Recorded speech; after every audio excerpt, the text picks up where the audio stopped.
Hello and welcome to MND story. এই মুভিটার ঘটনা একটা খুনকে ঘিরে, যেখানে একটা ছেলে তার গার্লফ্রেন্ডের সাথে কথা বলার এক পর্যায়ে কেউ যেন পেছন থেকে ধাক্কা দিয়ে ছেলেটাকে অজ্ঞান করে দেয় আর মেয়েটাকে মেরে ফেলে এবং মেয়েটার উপর টাকা ফেলে দেয়। কিন্তু ঘরের ভিতর এই দুজন ছাড়া আর কেউ ছিল না। ঘরের দরজা জানালা ভেতর থেকে লক করা ছিল। তাহলে কিভাবে এই খুন হতে পারে? কি হতে পারে এই খুনের রহস্য? MND story presenting the invisible guest. Movie শুরু হয়, আমরা এনাকে দেখতে পাই। এনার নাম ভার্জিনিয়া গুডম্যান। ইনি একজন উকিল। কিছুদিন আগে তিনি অবসর নিয়েছেন, কিন্তু তিনি একটা হোটেলে আসে অ্যাড্রিয়ান নামের একটা ছেলের মামলায় সাহায্য করার জন্য। অ্যাড্রিয়ান তাকে দেখে বলে, আপনার একটু পর আসার কথা ছিল না? ভার্জিনিয়া বলে, আমি জানতে পেরেছি তোমার বিরুদ্ধে একজন সাক্ষী আছে, তাই সে ব্যাপারে কথা বলতে এসেছি। আসলে কিছুদিন আগে অ্যাড্রিয়ান তার গার্লফ্রেন্ডের সাথে দেখা করতে গেলে মেয়েটা মারা যায়। পুলিশ তখন মেয়েটাকে অ্যাড্রিয়ান মেরেছে বলে ভেবে নেয় আর তাকে গ্রেফতার করে, কেননা সেই ঘরের দরজা জানালা ভেতর থেকে বন্ধ ছিল। তাই স্বাভাবিকভাবে পুলিশ অ্যাড্রিয়ানকেই সন্দেহ করে। কিন্তু অ্যাড্রিয়ান বলে সে তার গার্লফ্রেন্ড লোরাকে খুন করেনি, অন্য কেউ তাকে হত্যা করে ফাঁসিয়ে দিচ্ছে। তাই মিসেস ভার্জিনিয়া তাকে বাঁচানোর জন্য অ্যাড্রিয়ানের সাথে দেখা করে। অ্যাড্রিয়ান ভার্জিনিয়াকে বলে, আমার তেমন কেউ নেই, আমি অনেক কষ্ট ও ত্যাগ স্বীকার করে আমার ব্যবসায় এ পর্যন্ত দাঁড় করিয়েছি। যদি আমি জেলে চলে যাই তাহলে আমার সব ব্যবসা বন্ধ হয়ে যাবে। আসলে অ্যাড্রিয়ানের উকিল ছিল মিস্টার ফ্লিক্স। তিনি শহরের বাইরে ছিলেন, সেজন্য মিসেস ভার্জিনিয়াকে ডেকে আনা হয়েছে। ভার্জিনিয়া বলে, আদালতে গেলে তুমি কোন জায়গায় কোন কথা বলবে তা আমি তোমাকে শিখিয়ে দেব। এতে তোমার জামিন পাওয়ার আশা আছে। আর তুমি যদি এই মামলা থেকে মুক্তি পেতে চাও তাহলে আমাকে সেদিনের ঘটনা খুলে বলো। অ্যাড্রিয়ানের সাথে ঘটে যাওয়া ঘটনা সে বলতে থাকে। এবার মুভি কিছুদিন আগের ফ্ল্যাশব্যাকে চলে যায়। দেখা যায় অ্যাড্রিয়ানের সাথে একটা মেয়ে যার নাম লোরা। দুজনেরই আলাদা আলাদা সংসার ছিল, তা সত্ত্বেও তারা একে অপরকে ভালোবাসত। তাদের এই কাজ নিয়ে তাদেরকে একজন ব্ল্যাকমেল করে এবং সেই ব্ল্যাকমেলার বলে তাকে $1,00,000 নিয়ে শহরের একটা হোটেলে আসতে বলে। অ্যাড্রিয়ান সেখানে গিয়ে অনেকক্ষণ অপেক্ষা করার পর তার মোবাইলে একটা মেসেজ আসে। মেসেজে লেখা ছিল সে সব কিছু বলে দেবে, রুম নাম্বার লিখে দেয়। কিন্তু অবাক করা ব্যাপার, তারা যে হোটেল ও যে রুমে ছিল মেসেজে ব্ল্যাকমেলারটা তা লিখে দেয়। তারা অবাক হয়ে যায় এবং ভাবতে থাকে সে কিভাবে জানলো আমরা এখানে। কিন্তু আরও অবাক করা ব্যাপার, মেসেজটা এসেছিল লোরার মোবাইল থেকে। তারা মনে করে ব্ল্যাকমেলারটা লোরার মোবাইল থেকে মেসেজটা সুযোগ বুঝে করে দিয়েছে। তারা বুঝে যায় তাদের ফাঁসানো হচ্ছে, তাই তারা সেখান থেকে চলে যেতেই যাবে, কিন্তু কেউ যেন অ্যাড্রিয়ানকে পিছন থেকে ধাক্কা দেয় আর সে কাচের সঙ্গে বাড়ি খেয়ে অজ্ঞান হয়ে যায়। যখন তার জ্ঞান ফেরে তখন দেখতে পায় লোরার লাশ পড়ে আছে তার পাশে এবং বাইরে থেকে কিছু লোক আর পুলিশ তাদের ঘরের দরজায় বাড়ি দিতে থাকে। পুলিশ যখন দেখেছে দরজা খুলছে না, সেজন্য তারা দরজা ভেঙে ঘরে ঢুকে পড়ে এবং অ্যাড্রিয়ানকে গ্রেফতার করে। পুলিশের ধারণা খুনটা অ্যাড্রিয়ানই করেছে, কেননা সে আর লোরা ছাড়া কেউ ঘরে ছিল না। কিন্তু অ্যাড্রিয়ান বলে সে খুন করেনি। অ্যাড্রিয়ান তো অজ্ঞান ছিল, তাহলে খুনটা করেছিল কে করেছে একটু পর বুঝতে পারবে। তারপর মিসেস ভার্জিনিয়া বলে এটা তো অসম্ভব, কেননা ঘরের দরজা জানালা ভেতর থেকে বন্ধ ছিল আর পুরো শীতকাল জুড়ে ঘরের জানালাগুলোকে একটা বিশেষ চাবি দিয়ে লক করে দেয়। ভার্জিনিয়া আরও বলে, এতক্ষণ তুমি শুধু আমাকে কাহিনী শুনিয়েছ, আর কেনই বা কেউ লোরাকে মেরে তোমাকে ফাঁসিয়ে দিবে? তুমি যদি এই কাহিনী আদালতে গিয়ে শোনাও সবাই এমনিতেই বুঝে যাবে তুমি মিথ্যা বলছো। ভার্জিনিয়া আরও বলে, দেখো তোমাকে বাঁচাতে হলে আমাকে সত্যি করে ঘটনাটা খুলে বলো। এবার অ্যাড্রিয়ান পথ না পেয়ে সত্যি ঘটনাটা খুলে বলতে থাকে। অ্যাড্রিয়ান বলতে থাকে আর মুভিটা 3 মাস আগের ফ্ল্যাশব্যাক দেখানো হয়। দেখা যায় অ্যাড্রিয়ান তার ব্যবসার উদ্দেশ্যে প্যারিস যাওয়ার নাম করে নিজের স্ত্রীকে মিথ্যা বলে লোরার সঙ্গে দেখা করে। কিছুদিন থাকার পর অ্যাড্রিয়ান আর লোরা যখন বাড়ি ফিরছিল তখন একটা গাড়ি তাদের সামনের দিক থেকে আসছিল, আর তখন একটা হরিণ তাদের গাড়ির সামনে এসে গেলে অ্যাড্রিয়ানের গাড়ির নিয়ন্ত্রণ হারানোর কারণে সামনের গাড়িটা অ্যাক্সিডেন্ট হয়ে যায়। এতে অ্যাড্রিয়ান আর লোরার কোনো ক্ষতি না হলেও সামনের গাড়িটার মানুষ মারা যায়। আর দেখতে পায় সে একটা ছেলে এবং তার সিট বেল্ট লাগানো ছিল না। অ্যাড্রিয়ান পুলিশকে ফোন করতে গেলে লোরা বলে, শুধু এই কাজে ফেসে লাভ নেই, আর এমনিতেই সবাই বুঝে যাবে তুমি প্যারিস যাওয়ার নাম করে আমার সাথে দেখা করছো। দেখা যায় অ্যাড্রিয়ান তার কথা শুনে নেই এবং রাজি হয়ে যায়। তারপর হঠাৎ লোরা দেখতে পায় একটা গাড়ি তাদের দিকে আসছে। তখন লোরা তাড়াতাড়ি করে সেই ছেলেটার গাড়ির দরজা বন্ধ করে দেয় এবং দুজন রাস্তায় দাঁড়িয়ে কিছু জরুরি লেখালেখির অভিনয় করে, যেন মনে হয় দুজনের গাড়ি। গাড়িটা যখন তাদের কাছে আসে তখন গাড়িটার মানুষটা বলে তাদের কোনো সাহায্য লাগবে কিনা। লোরা সেখানে না বলে দেয় এবং লোকটা চলে যায়। তারা সেখান থেকে চলে যেতে যাবে, কিন্তু তারা দেখে তাদের গাড়ি স্টার্ট হচ্ছে না। তারা গাড়িটা ও ছেলেটার লাশ সহ অন্য কোথাও রেখে আসার প্ল্যান করে। তাই তারা ছেলেটার লাশকে ছেলেটার গাড়িতে ডিক্কিতে ঢুকিয়ে দেয়। তারপর অ্যাড্রিয়ান ওই গাড়িটা নিয়ে সেখান থেকে বেরিয়ে পড়ে। অ্যাড্রিয়ান গাড়িটাকে নিয়ে একটা জলাশয়ে পাড়ে যায় এবং একটা জঙ্গলের ভেতর রাস্তা দিয়ে চলতে থাকে। একসময় অ্যাড্রিয়ান গাড়িটাকে ধাক্কা দিয়ে জলাশয়ে ফেলে দেয়। ছেলেটার লাশসহ গাড়িটা পানিতে ডুবে যায়। কিন্তু এগুলো করার সময় জঙ্গলের ভেতর থেকে সে একটা আওয়াজ শুনতে পায়। অ্যাড্রিয়ান মনে করে সেটা হয় হরিণের আওয়াজ হবে হয়তো। তারপর অ্যাড্রিয়ান লোরার কাছে ফিরে আসলে দেখে গাড়ি ঠিক হয়ে গেছে এবং তারা আবার চলতে থাকে। লোরা কেঁদে কেঁদে অ্যাড্রিয়ান যাওয়ার পর ঘটে যাওয়া ঘটনাটা বলতে থাকে। দেখা যায় অ্যাড্রিয়ান সেখান থেকে যাওয়ার পর অ্যাড্রিয়ানদের গাড়ির সামনে একটা গাড়ি আসে, যেটাতে একজন থমাস নামের বয়স্ক লোক ছিল। থমাস বলে, কি হয়েছে তোমার গাড়ির? লোরা ভয়ে ভয়ে বলে, একটু আগে আমাদের গাড়ির সাথে হরিণের ধাক্কা লাগে, তাই গাড়িটা স্টার্ট হচ্ছে না। থমাস বলে, আমি এই গাড়ির কোম্পানিতে আগে কাজ করতাম, কিছুক্ষণের মধ্যে তোমার গাড়ি ঠিক করে দিচ্ছি। থমাস গাড়ি একটু পরীক্ষা করে বলে, এই গাড়ি ঠিক করতে একটু সময় লাগবে, আমার বাড়িতে আসো, আমি সেখানে তোমার গাড়ি সুন্দরভাবে ঠিক করে দিব। রাস্তায় চলতে চলতে থমাস লোরার পরিচয় জানতে চাইলে সে মিথ্যা কিছু বলে দেয়। থমাসের বাড়ি এসে থমাস তার স্ত্রী ইলবিরের সাথে পরিচয় করিয়ে দেয়। তারপর ইলবিরা আর লোরা বসে কথা বলতে থাকে, আর ওইদিকে থমাস বাইরে গাড়িটা ঠিক করতে থাকে। কথা বলার সময় লোরা টেবিলে দেখতে পায় সেই ছেলেটার ছবি, যার অ্যাক্সিডেন্ট হয়ে গিয়েছিল। ইলবিরা বলে, আমাদের একমাত্র ছেলে ড্যানি, অর্থাৎ সেই ছেলেটার নাম ড্যানি। এটা শুনে লোরা প্রচণ্ড ভয় পেয়ে যায়। এদিকে থমাস গাড়ি ঠিক করে ঘরে ঢুকে। লোরা তাদের কথা এক পাশ থেকে শুনে, যেখানে তারা বলছিল ড্যানি গাড়ি নিয়ে বের হওয়ার পর একবারও ফোন রিসিভ করেনি। তার মা ড্যানির জন্য টেনশন করতে থাকে। ড্যানির মা ড্যানিকে আবার ফোন করতে গেলে ফোনটা বাজে লোরার কাছে। আসলে ড্যানির অ্যাক্সিডেন্ট হওয়ার পর লোরা ড্যানির ফোনটা নিজের কাছে রেখে দিয়েছিল। থমাস ফোনটাকে ঘরের মধ্যে বাজতে শুনে ঘরের মধ্যে ফোনটাকে খুঁজতে যায়। লোরা তাড়াতাড়ি করে ড্যানির ফোনটাকে তাদের ঘরের সোফার উপরে রেখে দেয়। থমাস ফোনটাকে পেয়ে একটু অবাক হয়, কেননা ড্যানি তার ফোন কোনোদিনও ঘরে রেখে যায়নি। তারপর লোরা তাড়াতাড়ি করে গাড়ি নিয়ে বের হতে যায় আর তার ড্রাইভিং সিটটাকে অ্যাডজাস্ট করছিল। এখানে থমাসের একটু সন্দেহ হয়, কেননা সে যদি এই গাড়ির সিটে বসে থাকতো তাহলে তার থেকে আর সিট অ্যাডজাস্ট করা লাগতো না। তারপরের দিন অ্যাড্রিয়ান একটা গ্যারেজে তার গাড়ি পুরো ভেঙে ফেলার জন্য দিয়ে দেয়। তারপর লোরা আর অ্যাড্রিয়ান পুরোপুরি আলাদা হয়ে যায়। এরপর অ্যাড্রিয়ান তার গাড়ির নামে একটা মিসিং কেস লেখায়, যেন পুলিশ মনে করে তার গাড়ি দিয়ে কেউ ছেলেটাকে অ্যাক্সিডেন্ট করে দিয়েছে। এরপর অ্যাড্রিয়ান তার জীবন আগের মতো সুন্দর করে কাটাতে লাগলো। তারপর একদিন অ্যাড্রিয়ান দেখতে পায় ড্যানির নামে সেই ছেলেটা পাওয়া যাচ্ছে না। তার মা বাবা পুলিশ সহ ছেলেটাকে অনেক খুঁজছে। অ্যাড্রিয়ানের এটাতে খুব খারাপ লাগে, কিন্তু তার আর কিছু করার ছিল না। কিছুদিন পর অ্যাড্রিয়ানের অফিসে পুলিশ আসে আর তাকে থানা নিয়ে বলা হয় ড্যানির যেদিন অ্যাক্সিডেন্ট হয়েছিল সেদিন তার বাবা একজন মেয়েকে সাহায্য করেছিল। পুলিশ লোরার একটা স্কেচ দেখিয়ে বলে, আপনি এই মেয়েটাকে চেনেন? কোথাও কি দেখেছেন? অ্যাড্রিয়ান লোরাকে চেনে না বলে জানিয়ে দেয়। কিছুদিন পর অ্যাড্রিয়ান টিভিতে একটা নিউজ দেখতে পায়, যেখানে বলা হচ্ছিল ড্যানি কোনো নিখোঁজ হয়নি, সে নিজের ব্যাংক থেকে 1,00,000 ইউরো চুরি করে পালিয়েছে। অ্যাড্রিয়ান ভালোভাবে বুঝে যায় এগুলো সব লোরার কাজ। লোরা ড্যানির নামে চুরির কাজের ভুল তথ্য দিয়ে এগুলো করছে, কিন্তু কিভাবে? অ্যাড্রিয়ান তারপর লোরার সাথে দেখা করে। লোরা বলে, সেদিন তাকে ডিক্কিতে ঢোকার সময় আমি তার মানিব্যাগ নিয়ে নিই এবং আমার স্বামী যেহেতু ড্যানির সঙ্গে একই ব্যাংকে চাকরি করে, তাই আমি ড্যানির মানিব্যাগ থেকে এনআইডি কার্ডটা বের করে তার ব্যাংক থেকেই 1,00,000 ইউরো নিয়ে তার অ্যাকাউন্টেই ঢুকিয়ে দিই, যেন সবাই ড্যানিকে চোর ভাবে। অ্যাড্রিয়ান কিন্তু এই ব্যাপারে তাকে সমর্থন করছিল না। কিন্তু লোরা বলে, তুমি যদি পুলিশের কাছে আমার নাম বলেছ তাহলে আমি বলে দিব তুমি প্যারিস যাওয়ার নাম করে আমার সাথে ছিলে।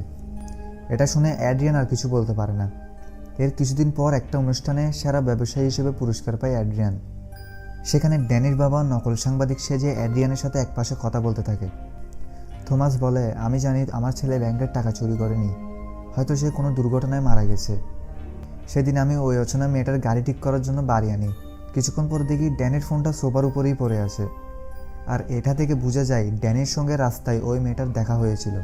আর মেয়েটা আমাকে মিথ্যা বলেছিল, সে বলেছিল সে নাকি একা গাড়ি চালিয়েছে, কারণ আমি দেখেছি গাড়ি চালানোর সময় সে গাড়ির সিট অ্যাডজাস্ট করছিল, অর্থাৎ তার সাথে আরও কেউ ছিল। আর সেদিন আমি আপনাকে থানায় দেখার পর আমার মনে হয় সেদিন মেয়েটার সঙ্গে আপনি ছিলেন। দেখুন, আমাকে শুধু আমার ছেলের মৃতদেহটা কোথায় সেটা বলে দিন, যেন আমি আমার ছেলের শেষ কার্যটা করতে পারি। কিন্তু অ্যাড্রিয়ান বলে, না তো, আমি ছিলাম না, আমি তো প্যারিস ছিলাম, আপনি আমাকে ভুল বুঝছেন। তারপর থমাস মুখে সিগারেট নিয়ে তার লাইটারটা চাই। অ্যাড্রিয়ানের লাইটার দেখে থমাস ভালোভাবে বুঝে যায় সেদিন গাড়িতে যে লাইটারটা থমাস দেখেছিল সেটা অ্যাড্রিয়ানের লাইটার। থমাস এ ব্যাপারে অ্যাড্রিয়ানকে বলে, কিন্তু অ্যাড্রিয়ান কিছুতেই সত্যি কথা বলে না। ততক্ষণে সেখানকার সিকিউরিটি গার্ড এসে থমাসকে ধরে নিয়ে যায়। ভার্জিনিয়া এগুলো শুনে বলে, হয়তো ড্যানির বাবা যখন জানতে পারে যে লোরা দায়ী, তখন ড্যানির বাবা থমাস লোরাকে মেরে তোমায় ফাঁসিয়ে দিচ্ছে, কিন্তু তুমি এটা প্রমাণ করবে কিভাবে? ভার্জিনিয়া বলে, এখানে 3টা প্রশ্ন উঠে দাঁড়ায়। 1 নম্বর, থমাস লোরার ফোন থেকে মেসেজটা কিভাবে তোমাকে করলো? 2 নম্বর, থমাসের টাকার দরকার ছিল না, তার উদ্দেশ্য ছিল প্রতিশোধ, তাই সে টাকাগুলোকে না নিয়ে গিয়ে লোরার উপর ফেলে দেয়। 3 নম্বর, খুন করে থমাস বাইরে বের হলো কিভাবে? কেননা দরজা জানালা ভেতর থেকে বন্ধ করা ছিল। তখন অ্যাড্রিয়ান বলে, আমি তো বুঝতে পারছি না, আপনিই বলুন এর উত্তর কী হতে পারে? ভার্জিনিয়া বলে, আমরা এটা আদালতে বলতে পারি যে তোমাদেরকে একটা হোটেলের সামনে ঠিক 5টার সময় বুথে কল দেয়, আর লোরা সেটা রিসিভ করলে তার ফোনটা ডাস্টবিনে ফেলে দিতে বলে। তারপর তাদেরকে একটা ট্রেনে করে সেই হোটেলে চলে যেতে বলে। তারপর থমাস সেই ডাস্টবিন থেকে মোবাইলটা নেয়। এদিকে তারা যখন হোটেলে যায় দেখে থমাস তাদের জন্য আগে থেকে রুম বুক করে রাখে, এবং থমাস লোরার মোবাইল দিয়ে সেই হোটেলের নাম ও রুম নাম্বারটা অ্যাড্রিয়ানকে মেসেজ করে দেয়। যখন অ্যাড্রিয়ান মেসেজটা দেখে তারা যখন চলে যেতেই যাবে, তখন থমাস পেছন থেকে এসে ধাক্কা দিয়ে অ্যাড্রিয়ানকে অজ্ঞান করে দেয়, আর লোরাকে মেরে টাকাগুলোকে তার উপর ছিটিয়ে দেয়। ভার্জিনিয়া বলে, থমাসকে ফাঁসাতে হলে আগে তোমাকে এটা বলতে হবে তুমি লাশটা কোথায় ফেলেছো, কেননা আমাদের আদালতে থমাসকে ফাঁসাতে গেলে আমাদের এই তথ্যগুলো আদালতে দিতে হবে। কিন্তু অ্যাড্রিয়ান বলে, আমাদের আগে এটা প্রমাণ করতে হবে সে ঢুকলো কিভাবে, বের হলো কিভাবে। তারপর মিসেস ভার্জিনিয়া কিছু নিউজ পেপারের কাটিং দেখায়, যেখানে পুলিশ অ্যাড্রিয়ানকে ধরে নিয়ে যাওয়ার সময় পেছনে ড্যানির মা দাঁড়িয়েছিল, আর ড্যানির মা সেই হোটেলে কাজ করে। ভার্জিনিয়া আরও বলে, থমাসকে ইলভিরা ঘরে ঢুকতে সাহায্য করে, আর থমাস ঘরের কোনো এক জায়গায় লুকিয়েছিল, আর থমাস সেই জায়গা থেকে বেরিয়ে অ্যাড্রিয়ানকে অজ্ঞান করে দেয়, আর লোরাকে মেরে তার উপর টাকাগুলোকে ছিটিয়ে দেয়, যেন পুলিশের সন্দেহ না হয় যেন যে খুনটা অন্য কেউ করেছে। তারপর থমাস জানালা দিয়ে বেরিয়ে যায়। তারপর ড্যানির মা ইলভিরা পুলিশগুলোকে ঘরে আনে, এবং সবার চোখের আড়ালে ড্যানির মা জানলাটিকে ভেতর থেকে লক করে দেয়। তারপর হঠাৎ মিসেস ভার্জিনিয়ার কাছে একটা কল আসে, যেখানে বলা হচ্ছে বিরোধী দলের কাছে একজন সাক্ষী আছে, যেটা ওই গাড়ির ড্রাইভারটা, যে অ্যাড্রিয়ান আর লোরাকে দেখে ফেলেছিল ড্যানির গাড়ির পাশে, এবং সে তাদের সাহায্য করতে চেয়েছিল। তারপর অনেক ভাবার পর ভার্জিনিয়া বলে, তুমি সেদিন কোর্টে গিয়ে বলবে সেদিন লোরা একাই তোমার গাড়ি নিয়ে বেরিয়েছিল এবং রাস্তায় ড্যানিকে অ্যাক্সিডেন্ট করে দিয়েছে, এবং গাড়িটাকে লোরা নিজেই জলাশয়ে ফেলে দেয়। তারপর লোরা তোমার সাথে দেখা করার জন্য একটা হোটেলে আসে, যেন তোমার থেকে কোনো সাহায্য নিতে পারে। এতে শুধু তোমার উপর একটাই দোষ থাকবে যে লোরাই খুন করেছে, তুমি জানার সত্ত্বেও চুপ ছিলে। অ্যাড্রিয়ান বলে, লোরা এগুলো করেছে যে আপনি এগুলো প্রমাণ করবেন কিভাবে? ভার্জিনিয়া বলে, লোরা যখন ড্যানিকে ডিক্কিতে ঢুকেছিল তখন তার হাত থেকে কিছু পড়ে যাওয়া জিনিস গাড়ির ডিক্কিতে রেখে দিতে হবে, যেন পুলিশ বুঝতে পারে যে আসল খুনি লোরা। এবার মিসেস ভার্জিনিয়া অ্যাড্রিয়ানকে সে জায়গার একটা ম্যাপ দিয়ে সে লাশটাকে কোথায় ফেলেছে সেটা মার্ক করে দিতে বলে, কিন্তু এত সহজে অ্যাড্রিয়ান সেই লাশটার জায়গাটা বলতে চাচ্ছিল না, এবং সে বলে, কিন্তু সাক্ষীটার কি হবে যে আমাদেরকে দেখে ফেলেছিল ড্যানির গাড়ির পাশে?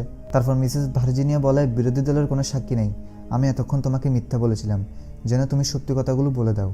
এটা শুনে অ্যাড্রিয়ান তো অবাক হয়ে যায়। ভার্জিনিয়া বলে, তুমি আমাকে প্রথমে সত্যি কথাগুলো বলো নাই কেন? অ্যাড্রিয়ান বলে, আমি আপনাকে পরীক্ষা করেছিলাম, যেন আমি যাকে সব সত্যি কথা বলবো সে কি করে আমাকে বাঁচাবে। অ্যাড্রিয়ান এবার ভার্জিনিয়াকে ভরসা করে আরও সত্যি কথা বলতে থাকে। সে বলে, সেদিন আমি যখন তাকে পানিতে ফেলছিলাম তখন ডিক্কি থেকে আওয়াজ আসছিল, আমি ডিক্কি খুলে দেখি ড্যানি বেঁচে ছিল আর আমার থেকে সাহায্য চাচ্ছিল, কিন্তু আমি তাকে সাহায্য না করে পানিতে ফেলে দিই। এটা শুনে ভার্জিনিয়া প্রচণ্ড রেগে যায় এবং কিছুক্ষণ চুপ করে থাকার পর বলে, আমার মনে হচ্ছে আপনি এখন পর্যন্ত আমার থেকে সত্যি কথা লুকাচ্ছেন। অ্যাড্রিয়ান বলে, এখন আপনার কাছে কোনটা মিথ্যা মনে হচ্ছে?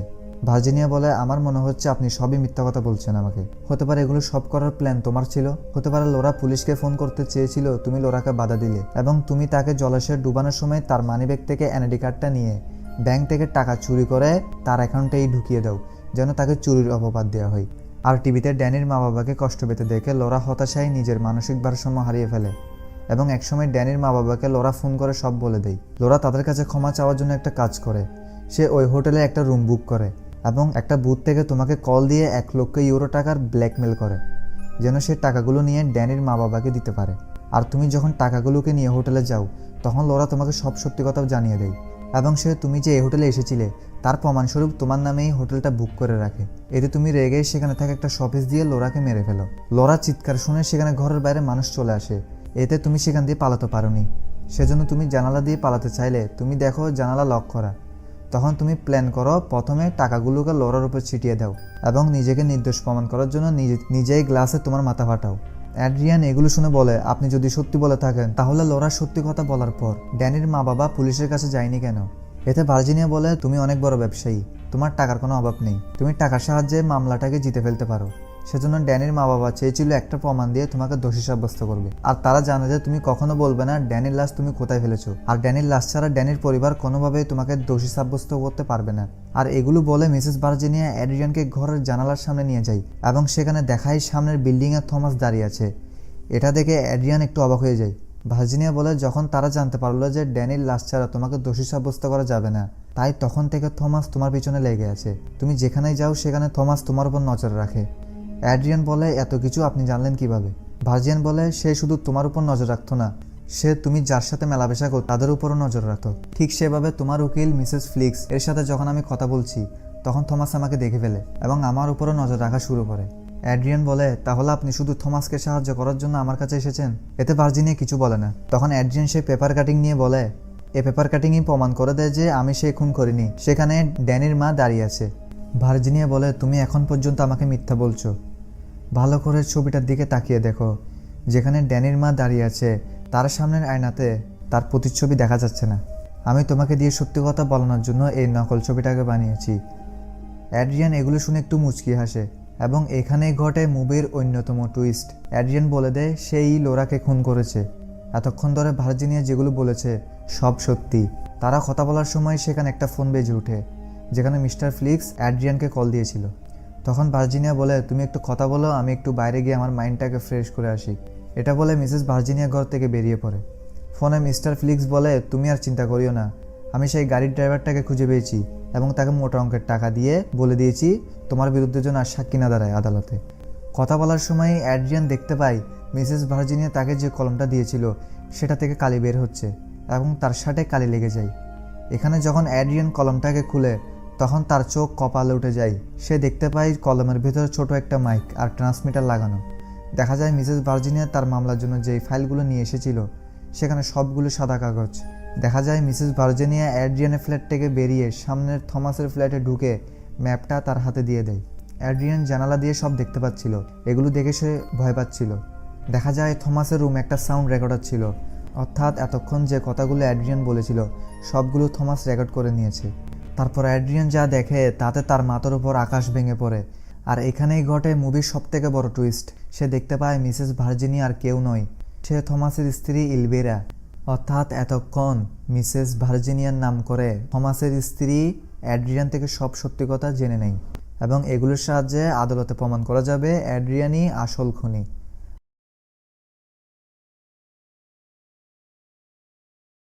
আর মুভিটা এখানে শেষ হয়ে যায়। ভিডিওটা ভালো লেগে থাকলে শুধু একটা লাইক করে দাও, আর চ্যানেলে নতুন হয়ে থাকলে চ্যানেলকে সাবস্ক্রাইব করে দাও, যেন এমএনডি স্টোরি থেকে নতুন কোনো ভিডিও আপলোড করা হলে সেটার নোটিফিকেশন তোমার কাছে চলে যায়।